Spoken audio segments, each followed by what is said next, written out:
అందరికీ నమస్కారం. పెద్దవాళ్ళకు చిన్నవాళ్ళకు మా ఛానల్ చూస్తున్న ప్రతి ఒక్కళ్ళకు ఈ 12 రాశుల మీద అందరికీ బాగు రావాలని, అందరికీ శుభాలు రావాలని, తమ చేసే పనిలో, నమ్ముకున్న పనిలో, కుటుంబ విషయాల్లో కూడా మంచిగా ఉండాలని ఆ సమ్మ సారకకు మనస్ఫూర్తిగా వేడుకుంటున్నాను. ఆ 101 దేవతలు కూడా మీ జాతకాలు మంచిగా రావాలని కోరుకుంటున్నాను. ఈ మే నెల మీకు ఎట్లా ఉంది, ఎలాగుంది, ఈ 12 రాశుల మీద ఆ చిలకమ్మ ద్వారా ఏం తీస్తుందో చూద్దాం. చూడమ్మా, మకర రాశి వాళ్ళ పేరు మీద మే నెల మకర రాశి వాళ్ళ జాతకం చూడు ఎలాగుంది, ఎలా లేదు. మకర రాశి వాళ్ళ పేరు మీద చూడు ఎట్లా ఉంది, మే నెల ఎట్లా ఉంది వాళ్ళ జాతకం చూడు.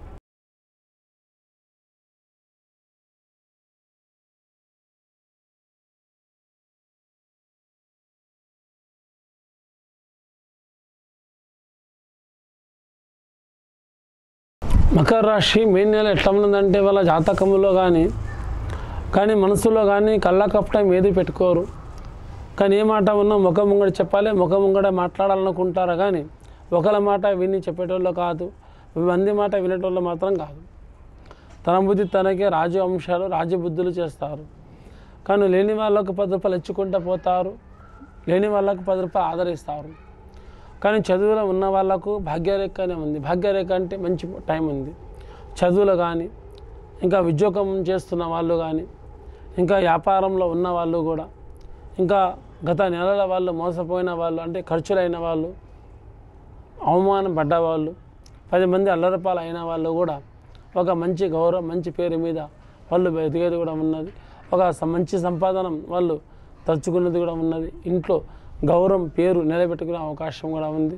ఇంకా ముందుకు నమ్ముకున్నట్టు అవుతుందా కాదా అని అనుకున్న వాళ్ళు ముందుకు నమ్ముకున్న పనిలో, అనుకున్న పనిలో గౌరవంగా తక్కుతారు. ఒక మంచి లెవెల్, మంచి భవిష్యత్తు కూడా వాళ్ళ జాతకంలో ఉంటుంది. కానీ స్త్రీలకు కోపాలు, ఆవేశాలు, రోషాలు ఎక్కువ ఉంటాయి. కానీ పురుషులు, భార్యాభర్తలతో పురుషులు ఉన్నవాళ్ళు కొంచెం నిదానంగా వాళ్ళు చేసుకుంటా పోతే ఈ పనిలో వాళ్ళకు కలిసి వస్తుంది. ఇంకా ఉద్యోగంలో కానీ, విదేయాత్రల్లో కానీ, ఏదైనా దేవుడు భక్తిలో కానీ అక్కడ వెళ్ళొచ్చినా కూడా వాళ్ళకి ఏ సమస్య, ఏ చుక్క అన్నది వాళ్ళ మీదకి ఉండదు. ఇక ముందుకు చేద్దామన్న పని, నమ్ముకున్న పని వాళ్ళు భార్యాభర్తలకు ఏకమై చేసుకుంటూ, తోడపుట్టిన వాళ్ళైనా సరే, అన్నదమ్ములతోటి కూడా సరే వాళ్ళు ఏకంగా ఉంటే వాళ్ళ ప్రతి ఒక్క పనిలో వాళ్ళకు గెలుపు అవుతుంది.